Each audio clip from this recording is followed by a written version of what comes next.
Hi everyone, welcome to the Teachers Talk webinar, May 16th, 2013, entitled Response to Intervention with Blended Learning. Know that after this webinar, tomorrow or Monday at the latest, I will email out to you the official recorded link and other related topics based on the presentation today. So it may take 24 hours for that to happen. Know that our future webinars later this week, tomorrow we have Competency Works, the view from 2 state educational leaders, and then next week we have webinars about a research webinar about algebra and teaching online in biology and Algebra 1 courses. So check those out on our website at inacal.org/events/webinars. Also wanted to remind you, if you don't already subscribe, to consider receiving iNACAL's Plugged In, which gives you all the daily updates of the news in the blended online learning world. So I wanted to put that in the link in the chat room for you in case you are not subscribed. You can click on that and subscribe right now while we're getting started. In getting ready for today, we'd like to just take a minute to ask you to grab the little tool to the left of the whiteboard. You'll see a little star. Click on that star and you can certainly choose a star or whatever other tool you want, and let us know where in the United States you live.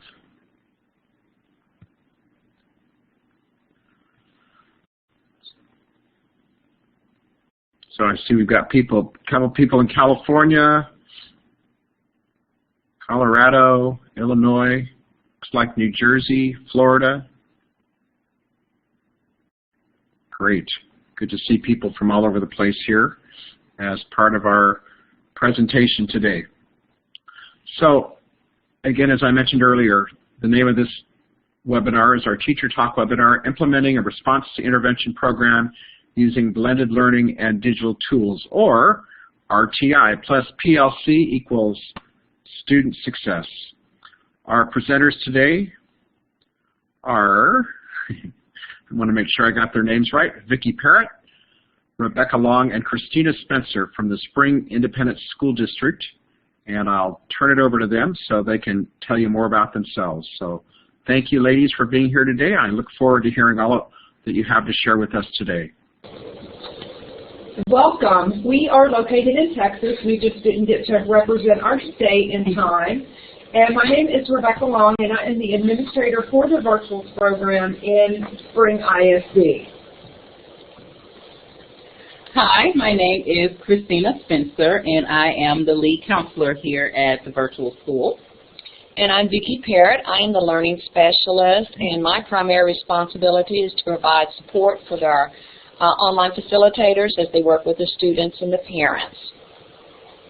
And we encourage you at any point during the presentation, if you have a question, you're welcome to submit one through the chat box, but we have also built in time at the end of the presentation to allow for a Q&A. The purpose of our presentation today is to provide you with knowledge that will allow you to create a most effective model for the online RTI process. If you hear us refer to STAT throughout the presentation, that is our acronym for the RTI process. I want to tell you a little bit about who we are. We are an online program that supports our other high school and middle school campuses in Spring ISD. We offer elective courses and required courses, and students, for the most part, attend their home campus full-time and have the option to take 1, 2, or 3 online courses from us. These courses are original credit. However, we do serve students that need to recover credit, but the curriculum is exactly the same. So they're taking courses, they may be accelerating, they may be picking up it to regain credit or for advancement, but the curriculum is all the same. We don't differentiate between original credit and credit recovery. We also have a dropout recovery program that allows students to return to earn their high school diploma, and we offer that as a fully online program to those students. We currently serve over 1,500 students in our virtual school program. This is our 5th year. We have grown from 126 students when we began in 2008 to where we are today. And also we have about 79 students in our online dropout recovery program, and we have already graduated 18 of those students from that program. Our success rate in virtual school is 96% overall since the beginning. So we have a very high success rate and a large participation rate.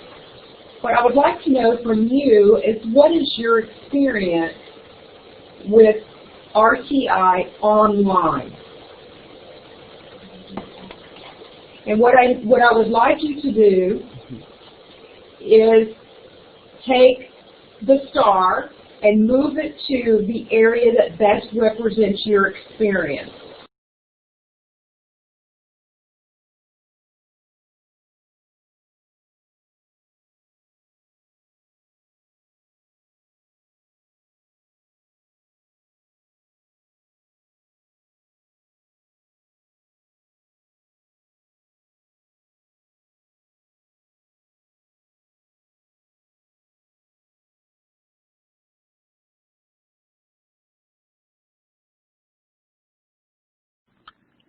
So it looks like Vicki, Christina, and Rebecca just clicked off. I'm sure they'll be back here in just a minute.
Hi, for those of you who just joined us, our presenters were talking and then suddenly they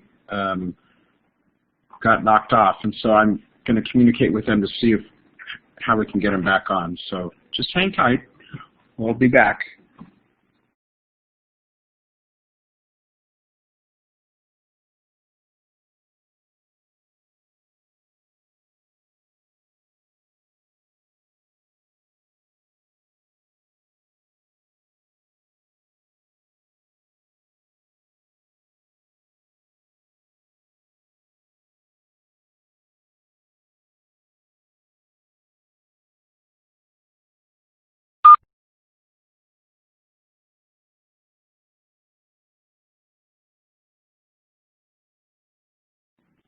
Sounds like somebody just got on the phone. Is that one of our presenters?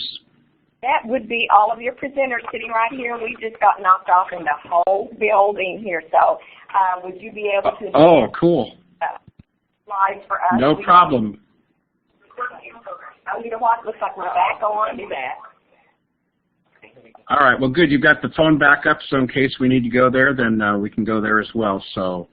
Okay, so we'll hang up on the phone. All right. Great. Okay, we're going to hang out, so it won't get an echo. All right. All right. Well, glad you're all back. Those things happen. Sorry about that. We are having high wind in our area, so I am sure that was the reason, but we do apologize. Thank you all for completing the rating scale. It looks like we have a novice, an intermediate, and some right in between. So that's excellent. That fits perfectly with our presentation and to the learner that we are working with online.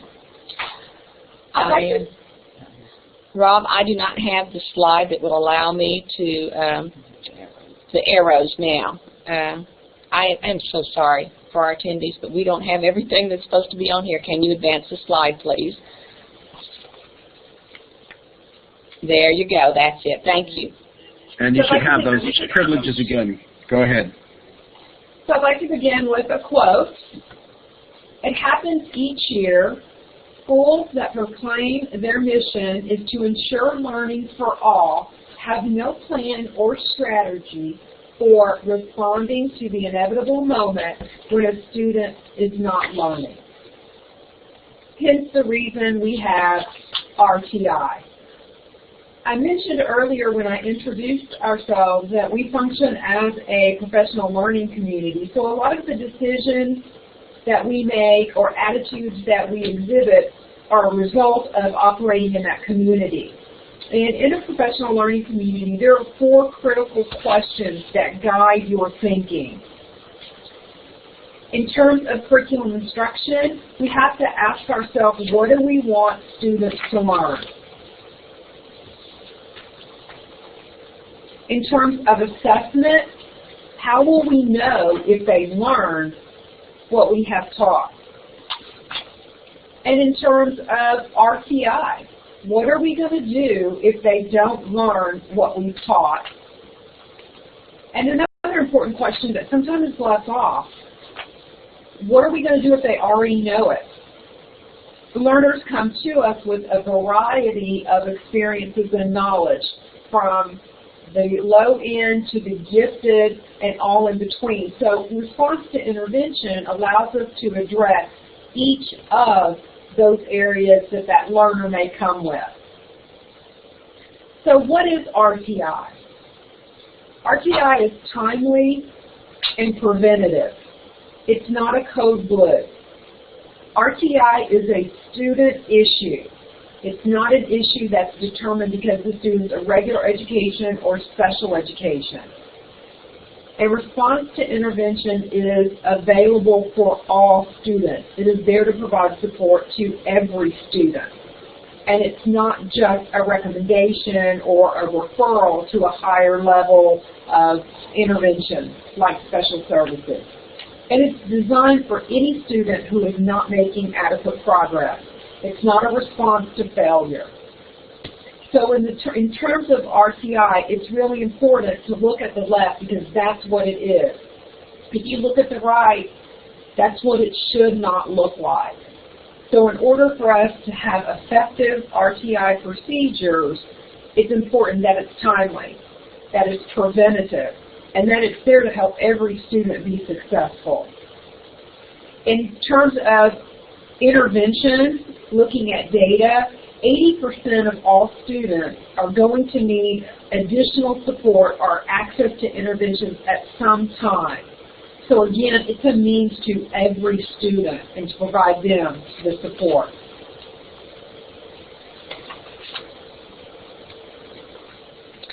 Once upon a time, there was a town that was built just beyond the bend of a large river. One day, some of the children from the town were playing beside the river when they noticed 3 bodies floating in the water. They ran for help, and the townsfolk quickly pulled the bodies out of the river. One body was dead, so they buried it. One was alive, but quite ill, so they put that person into the hospital. The third turned out to be a healthy child, who they then placed with a family who cared for it and took it to school.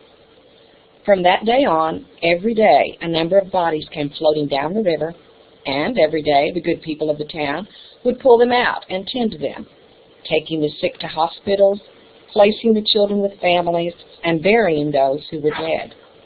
This went on for years. Each day brought its quota of bodies, and the townsfolk not only came to expect a number of bodies each day, but also worked at developing more elaborate systems for picking them out of the river and tending to them. Some of the townsfolk became quite generous in tending to these bodies, and a few extraordinary ones even gave up their jobs so they could attend to this concern full time. and the town itself felt a certain healthy pride in its generosity. Let's reflect on this story just a moment, a parable there. What was right about the work the people were doing? You can type your answer into the chat there if you want to. Just give us an idea of what you think was right about what they were doing.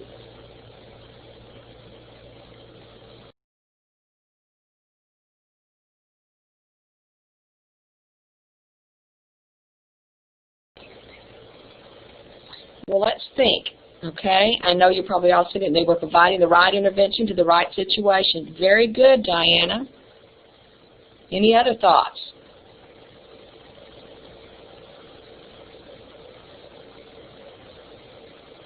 Well, I'm thinking they were looking at the river each day, anticipating that there would be some bodies coming down. They came to expect it, so they prepared more and more people and trained those people in the jobs they needed to do to take care of them once they saw them come down the river.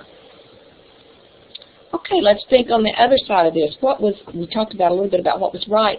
What was wrong with about the work these townspeople were doing? Again, if you want to chat an answer in there, thinking about what was wrong about what they were doing.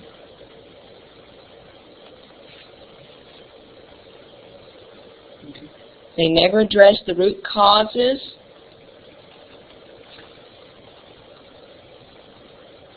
Very good. Depending on the online curriculum, some have built-in components that can be used for progress monitoring, like time on task performance. They didn't look around the bend. Very good. Okay. Nobody thought to go up the river, did they? Great responses. And because the bend hid what was they couldn't see what was beyond that. They didn't have to find out why those bodies were coming down the river every day. Now, how does this relate to how students are served in many schools today, whether you're online or whether you are in a face-to-face situation or even a combination of both? I mean, let's relate this to the students that we see every day in our schools across the country.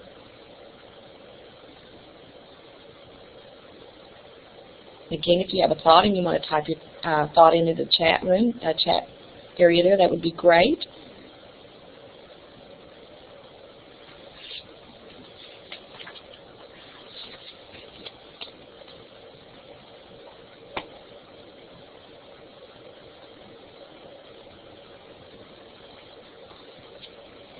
Well, I'm thinking in this instance that many times we wait for students to not be successful before we recognize that we need to be there intervening ahead of time.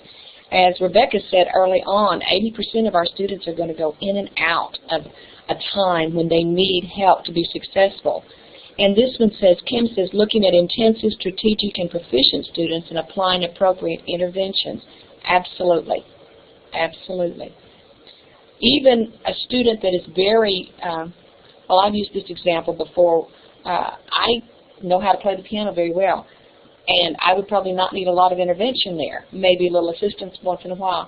But if you ask me to do something like change the tire on my car, I'm going to be in trouble. I'm going to need a lot of intervention there and other ways of teaching me how to do that and making sure that I go back over and over the parts that I need to do. So everyone's going to have those opportunities where they're going to need a little bit more intervention. This is the RTI Pyramid that has been posted nationally. I'm sure you've seen this one or some kind of similarity to this one. Some of them reverse it the other way. But notice at the bottom that Tier 1 is where 80% of our students are. That doesn't mean that at some point they're not going to need to come in and out, okay? And Tier 2, 15% of our students will show up there at some point. And a lot of these, as we found in our district, are at-risk students, and there's others ones that are in here as well, and especially on the online environment, you're going to find different reasons why these students are here. And the top group there are the ones that go on with the intense interventions that we do. But our clue here is interventions start before, as Rebecca said, we have to remediate the student. So that's what we want to speak to today, how to intervene before that code blue happens. Christina? Okay, now we'll get into more of the processes and procedures of STAT. Again, you heard Rebecca say earlier that when we refer to STAT, that is our district's response to intervention. STAT stands for Student Teacher Assistant Team. So before you actually begin your STAT procedures and interventions, there is some legwork that needs to go on prior to. The first thing being that you want to determine who's going to be on your RTI committee. In our case, we have those who will, of course, have the information or know more about the student. So in this case, in our case, we have our counselors sit in, and there are 2 of us here at the virtual school. Our learning specialist, Vicki, sits in on the team. We also have our teachers as a part of the STAT committee, and then our program coordinator, Rebecca Long, will sit in occasionally, so I don't want you to see that and then think, oh my goodness, the director has to sit in every meeting. She sits in as she needs to, and you're certainly, welcome to make those determinations in your areas as you see fit. I will say for the teacher teams, you have several ways that you can form those. In our program this year, our teachers meet as a content team. So we have the math teachers bring their students to STAT, and then we have our foreign language bring the students to STAT, and then we do the same for social studies and English. So we are meeting as a content team. Now that's not the only way that you can meet. You may choose to meet as cross-curricular teams. For example, if you have students that you share, then you may find it more beneficial to meet as cross-curricular teams, and that's certainly okay. To the right there, once you have your committee, you then want to determine a timeline for how often you will have your meetings. For us, we do what's called a pre-screening of students 2 weeks prior to the course beginning. And again, this is to avoid, the code blue. We want to be proactive instead of reactive. So we do some pre-screening, and we'll talk a little bit about what that is in a moment in future slides. But we do that 2 weeks prior to the semester even beginning. And then once school does start, we have a STAT schedule in which we hold our meetings every 2nd and 5th week of each grading period. Now that's what we have set up as official meetings, but we also let our teachers know that we can have what we call emergency STAT anytime that they need them. So we do do referrals as needed as we start to see students slip.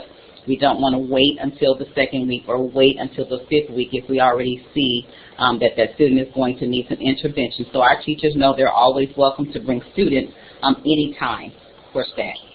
Or any person on the committee can bring the students to STAT. Sometimes counselors may have information that the teacher may not necessarily have. So the counselor can bring the students to STAT. So it's not just the responsibility of the teachers. Any persons on the committees or any person who's working with the student can bring the students to STAT.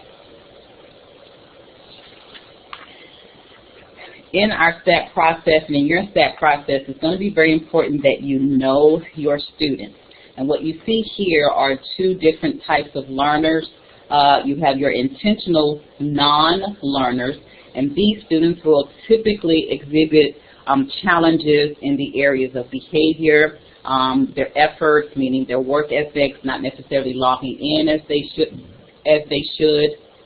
And then you will also have students in this category who may struggle with attendance. So those are the typical categories of your intentional non-learners.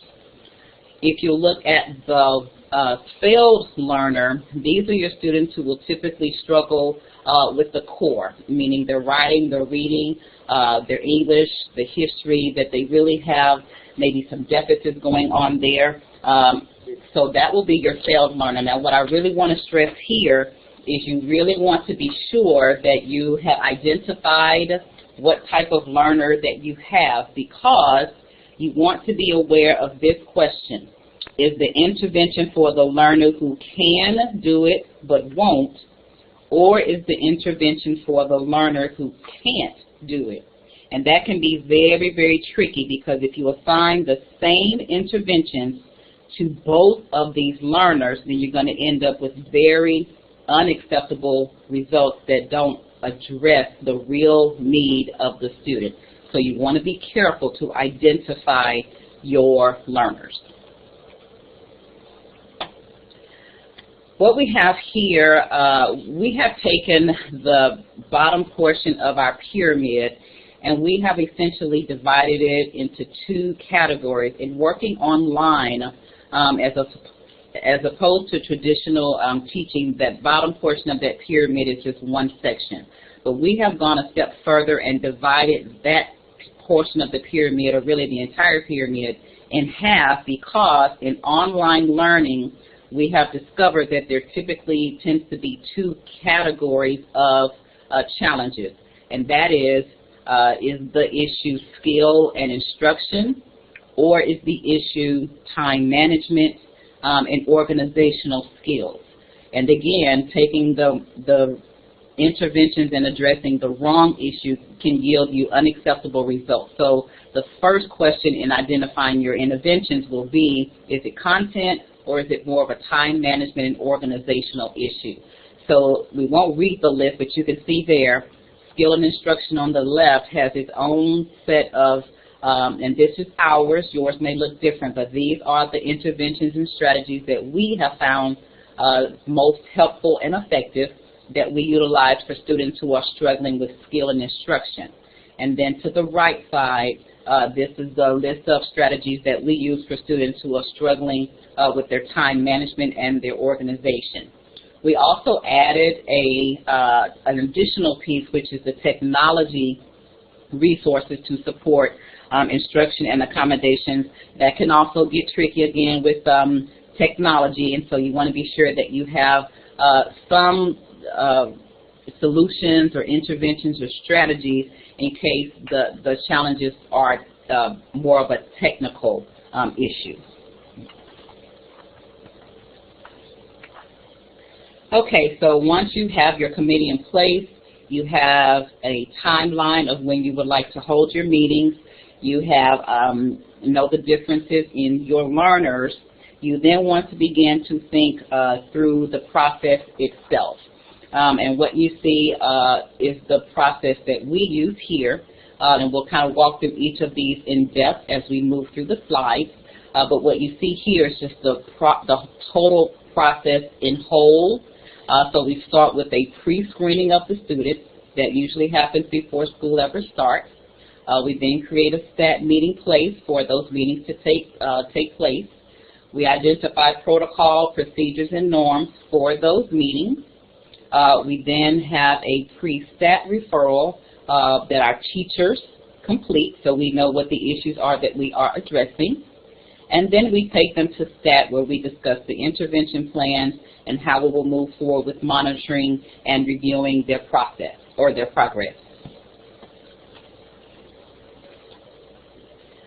Okay, so this is the pre-screening that we do here.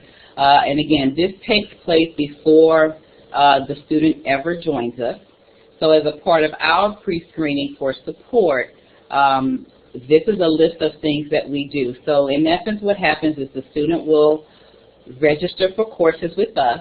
We then print out their transcripts and go through to see if we can identify any red flags or anything that may determine if the student will need some additional support. So we are looking at things like the academic performance, attendance, if that has been an issue in the past. We're looking at their test scores to see if that will indicate that they will need some additional support. We're also looking at the course load, the number of courses that they are wanting to take with us. We typically allow no more than 2 courses without approval. If they want to take any more than that, we do ask that that approval be made by our program coordinator, because the research does show that anything more than 2 courses online can be difficult to manage. So that is one of the pre-screening elements that we look at, is to see how many courses they're taking. We also try to determine if they are new to online learning, because again, if the student is new and they've never done this before, we put them on a watch list right away, because again, a very different environment. Sometimes it can be a large learning curve for students who have not taken an online learning course before. So we do put them on a watch list. And then once we have done that, we do offer feedback support. We talk to all those in the district who can provide us information. So, for example, if we know that that student is receiving special services, we will reach out to the campus diagnostician so that we can get their IEPs, so that we can be sure that we are in compliance with those as well, and that we can offer the accommodations that are listed on their IEPs. We gather any information from teachers, and we gather any information from the home campus counselors in case there's any information that we need to know. For example, is the student dyslexic? Does the student have a 504 plan? Is the student ESL?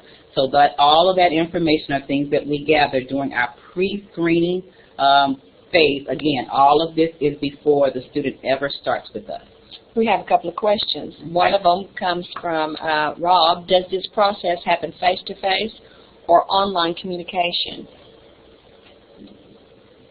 We're talking about the STAT process, the whole process itself, and I believe what we're talking about does happen, a combination of both. But when we are visiting with the teachers, it's face-to-face, except we do have some distance teachers. Sometimes we're not all here. Christina? Yes, so we do a combination, and again, you don't have to do it that way, but we do a combination. We do have a schedule where we require our teachers to come in several times during the grading period, so some of those meetings may happen face-to-face while they're here. And again, our remote teachers, we often bring them in to join those meetings as well. So we do a combination. Some things take place face-to-face, some of them take place online. The actual STAT meetings themselves, we choose to do those online. Okay. And Diane asked, how do you get the online learner attributes? Where did we get those from? We have a screening tool that we use, well, not necessarily a screening tool, a survey that we use online that's available on our website just for any parent or student who may not necessarily know if their student is fit for this environment.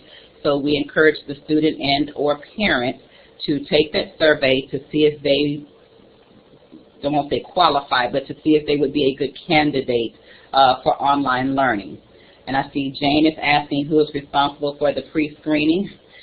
That would be me, the counselor. I'm it, so I am processing all the transcripts. We are fortunate that we have a registrar in our program, and so I take the list of students who have requested courses. She runs all of their transcripts for me, and then I process those transcripts one by one. And Kathy wants to know about parental involvement. At what point do the parents become involved in this process? If we see prior to the school year starting that the concern may require some parental feedback or parental involvement, we notify the parent prior to school. For example, if we are serving a student who is special services and we can accommodate all of their accommodations on the IEP, but we feel like maybe it's a new student and we want to be sure that the parent is aware of how this works and that they are aware of the level of support that we can provide, we will set up an ARD meeting with the campus and the parent so that they are aware, because we do not want them to go in with, I guess, unrealistic expectations about the support that we can offer. So that's an example of when we'd involve the parent. We do request that they, participate in those ARDs. Same thing for students who may be dyslexic. If we know that ahead of time, we've asked the parent to, sit in with us so they can give us some background information. What part of the spectrum are they on, because, some are more severe than others. So it's those kinds of situations that we involve the parents. And this next one, Rebecca, is the attribute survey available somewhere, or would you share it with us? We actually use two tools. One is a tool that is on our website with a simple question: are you right for virtual school? Are you a good fit for virtual school? And that's a simple parent or student survey that they can fill out for their own to decide if they're ready to take that next step to enroll. We also have a more comprehensive survey that we use that we can send to you. It is a survey that we actually got off TXVSN on their resource page, and then we customized it to fit some of our needs. And we used this document when we began expanding our program to middle school students, and they were selecting students to participate in one of our online courses. So it was used more then as a diagnostic and screening tool to let us know what type of learner we would be getting from the school, because in some cases the students only had the option of taking it online. So it was used to really help us make those types of decisions. So yes, if we could get some contact information, then we would be able to send it to you. And it's possible, this is Vicki again, we would be able to send that information to Rob, and he could send it out when he sends out the survey link, the recorded survey link or something as well in that way. But if you go to virtual.springisd.org, you can see the survey that initially, just type it in there. So I'll put that in the chat room as Christina continues. Okay, those were some great questions. Thank you so much. So once we've done the pre-screening and we've gone through all of those components, this is a sample, and I know you probably can't see it that well, but Rob has that document to send to you at the end of our presentation.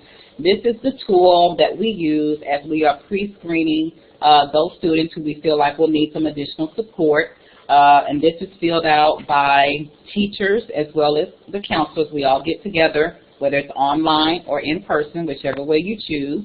And we go through the document, and this is where we indicate what the pre-placement concerns are and what those interventions will need to be.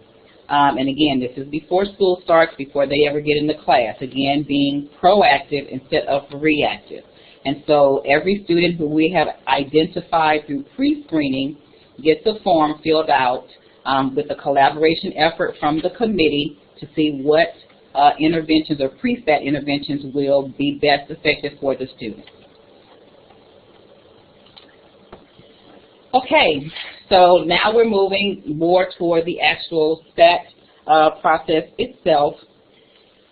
So we've identified the students through pre-screening, and now we're ready to talk about more of what happens before we actually get to the meeting. So this gives you sort of what that pre-STAT screening meeting looks like. We're discussing data on the student with the counselor, with teachers. Now remember, because this is prior to the year starting, we may not necessarily have teachers from other campuses involved yet because they're not yet involved, but our teachers, maybe we have students who have had some of these students previously and they would like to provide input on that. We're reviewing their course selection, we're developing the interventions, and then we're notifying the parents if applicable. Sometimes that's not always the case. You know, if they're just on a watch list, maybe because they have 3 courses, sometimes it doesn't necessarily warrant the contact of a parent. So it's going to be sort of a case-by-case basis. We're then notifying the student. Our learning specialist also gets that information because she often visits those students on their campuses, and so she needs to be aware of those pre-screening interventions as well. And of course, our administrator has access to this information. And then as the year begins, we will monitor their progress. And I'll say here that even though students have been identified for pre-screening, they may not necessarily end up at a STAT meeting. But we want to, again, be proactive in identifying students in case they show up on the list. So there are some who we go through this process with, and they do okay. They never have to come for a STAT meeting, and that's certainly what you want. I'm going to respond to this next one about certification for your learning specialist. I have earned my special ed on the job training there. No, I have my master's degree in education, but my work is similar to what anybody would do if you knew that some child in your classroom needed extra time. If that child needed every once in a while somebody to check in on them and make sure that everything was going okay, or to provide some technical support, or to call the parent and get a little more support in that direction as well. I would like to say I've got all these titles after my name with degrees and everything, but I don't. It's just something that I love doing, working with students. I came out of the classroom after 25 years, so. Okay. The next thing that you will want to think about after you have pre-screened students, you've gone through transcripts, you've identified students who need to be on your watch list and have some pre-interventions in place just in case they stumble. You want to think about where you're going to house this information. And so what you're looking at here is a screenshot of where we place our documents. So we have a place for where we hold our online meetings, which is we use Illuminate. And so the little light bulb there is where our teachers know to go for the online STAT meetings. We like to always have available our norms and procedures, which we'll go into a little bit later, so they're always available. We keep our STAT schedule available. We keep the RTI Pyramid available just so teachers can refer back to the different strategies and the different levels in case they need to. If you scoot down to the forms, our teacher pre-STAT submission, that's where teachers will upload their documents as they are bringing students to STAT so that we will know what they've done, what they've tried, what's the results, what are the issues. So that's where they go to upload that information. Okay, we'd like to take just a minute to ask if you have any ahas or oh no's. Is there anything that really stood out in the presentation that made you think, or on the other side made you say, wow, what do I need to do now? So we give you an opportunity to type any of those in for us or share those with us.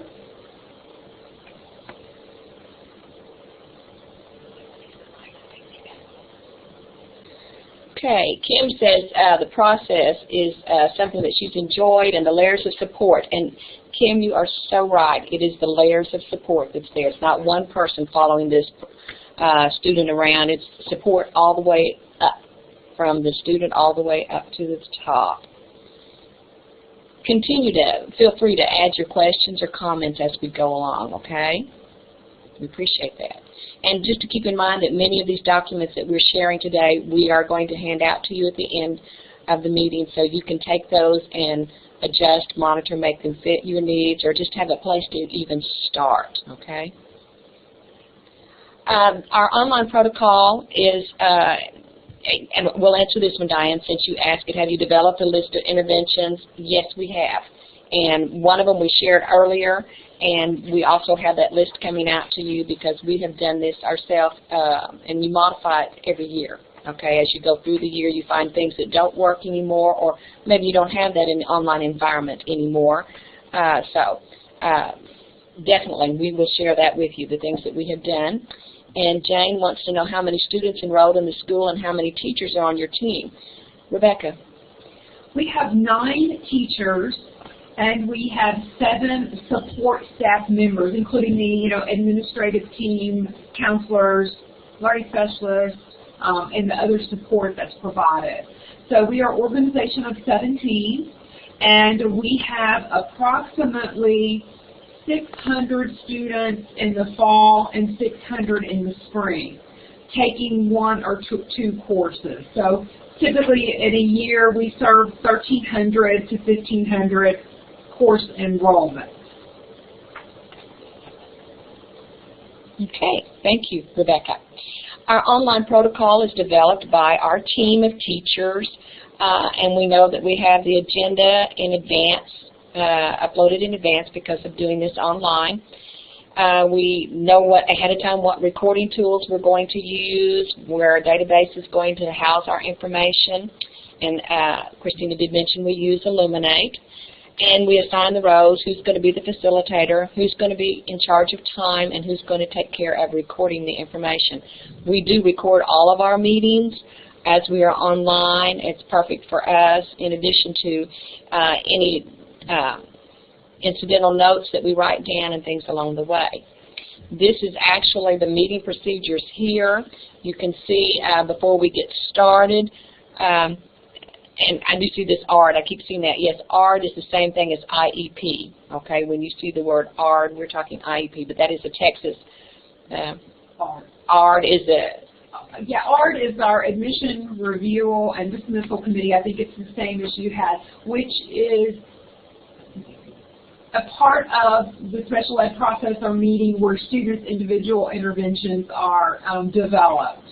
It's very similar to what we do in the RTI process, except it's not mandated in terms of timelines and process and procedures the way that the ARD committee functions.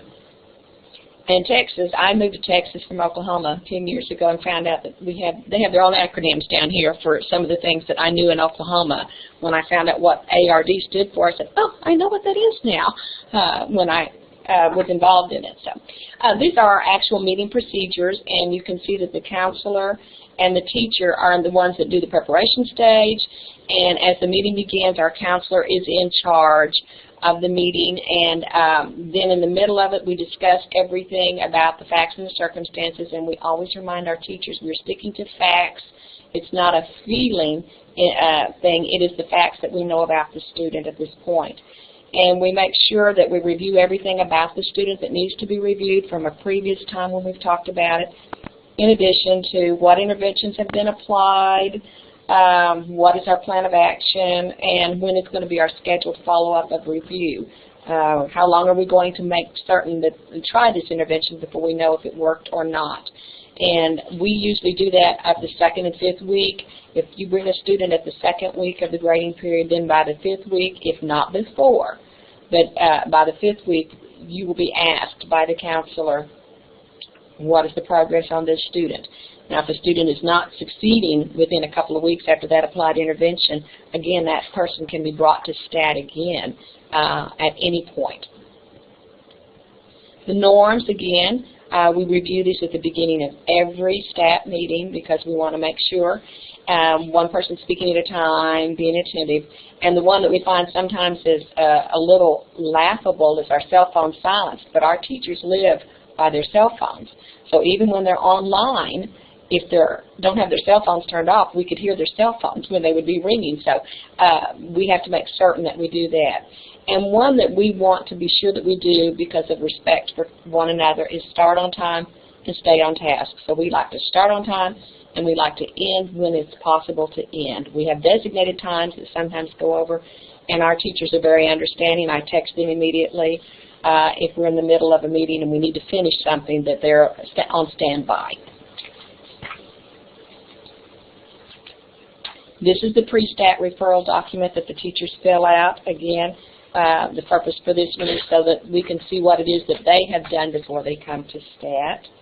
I'm just giving you a brief look at some of our forms that we've developed.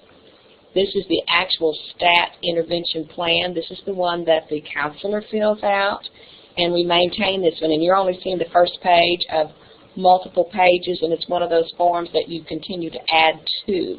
You don't start a new form over each time. And in the progress monitoring, and all of these were things that were mentioned earlier, that's where we get to find out what's happened with this child. We're monitoring their intervention. Are we going to revise it, or are we going to be able to discontinue it all the way?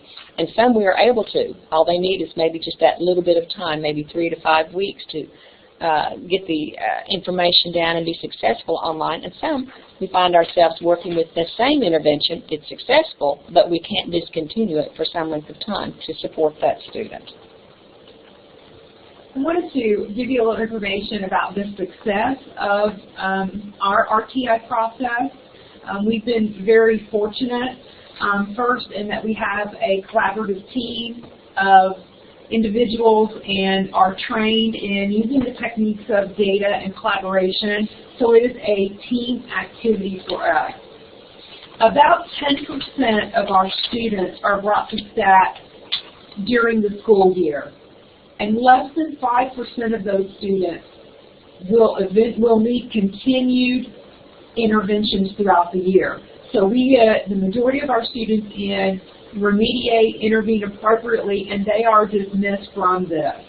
In all the 5 years that we have been in operation, we have only had one student that we needed to take to Tier 1 and refer to special education. So we've been very successful. I'd like to thank you all today for participating and joining our session. We would like to give you an opportunity to ask any final questions that you may have. Diane has a good one. How long did it take for you to come to train your teams to come together to really get in the zone procedurally and effectively? And that's a great question. It's still a continuous process, but we were fortunate in that when we started the program, our teachers and staff were trained on the effective interventions for students, were trained on professional learning communities, the art of collaboration, the art of effective lesson design, and pretty intense training to get us to where we are now. We do, probably on a regular basis throughout the year, change some of our interventions, some of our processes or procedures, and those changes are generally a result of someone saying, I think I have a better way. I think I know something that will work. So we do evolve, and we're very open to changes to ensure that what we do is effective and serves our customer. Any other questions? How many years ago did you start the process? We are in our 5th year. Are teachers or counselors from the students' home schools involved in the STAT process? Christina? Yes, they are a critical part of the STAT process. As you know, some of our teachers are remote, and so they're not working with us locally. And so in those cases particularly, it's very important for the teachers to be able to collaborate with the counselors, and so we do empower our teachers to call counselors on other campuses. We give them the phone list, and they're very comfortable in calling and reaching out to those counselors to assist with interventions, or maybe the student isn't logging in and they've just sort of dropped off and they can't get any responses from the teacher. We then empower our teachers to call counselors to see if there's any information. They can call the attendance office, the registrars, the attendance clerk, the nurse. So yes, we involve many persons on the home campuses to assist us with student success.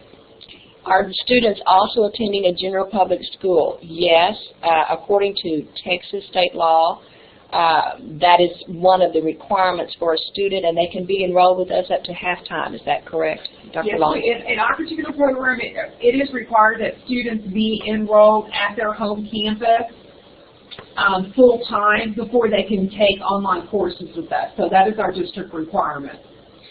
And I don't know if we said it explicitly at the very beginning, but we are considered in our district to be a program and not a campus. So the students are actually campuses or students of their home campus, and then we are serving them in the capacity of a program. We are not considered an online school.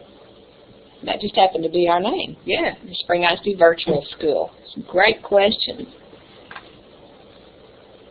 At this time, for our purposes, we really want to know how we can improve and how we can continue to grow just in our presentation style and the information that we share. So if you can take a few minutes, I am going to answer the last question. If you can take a few minutes to give us a pearl and a sand, tell us one thing you really liked that we did well, and for a sand, maybe tell us something we can work on to improve our presentation the next time. Jane wants to know, do you think this model would work with a full-time online school? Are there any issues you would anticipate when working with students taking all of their courses online? I think this model is absolutely perfect for an online school full-time. If we were a full-functioning online school, we would still continue to do things the way that we do things. And you're asking if they took all their courses online. If they took all of their courses online, I think it would be a fabulous model. But she said, are there any issues you would anticipate with that? And I'm thinking probably the number of courses. Well, the one thing I would say is if you're serving students who are not in your city or your state, like a TXVSN type model, you would really need to be tight on online interventions. One of the advantages that we have is that our students are local, and so we can actually go out to the campus and assist the student if we need to, but that gets difficult if the student is not in your state or in your city. So I can see for a full online school that you would really, really want to be really tight with your interventions, that they don't necessarily require face-to-face interaction, because that may not be possible. And I will just add to what Christina said. We do have students that we serve through the network that are in other areas of Texas, but we are so fortunate because the TXVSN model does require that site facilitator or mentor or monitor. So our teacher can work closely with that coordinator or mentor to ensure that the interventions are taking place.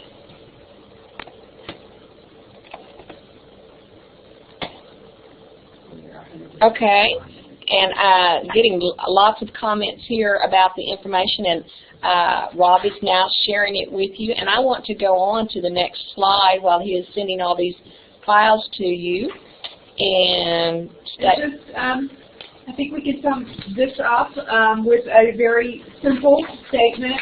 You can't solve the problem with the same kind of thinking that created the problem. Here are some of our resources here, okay?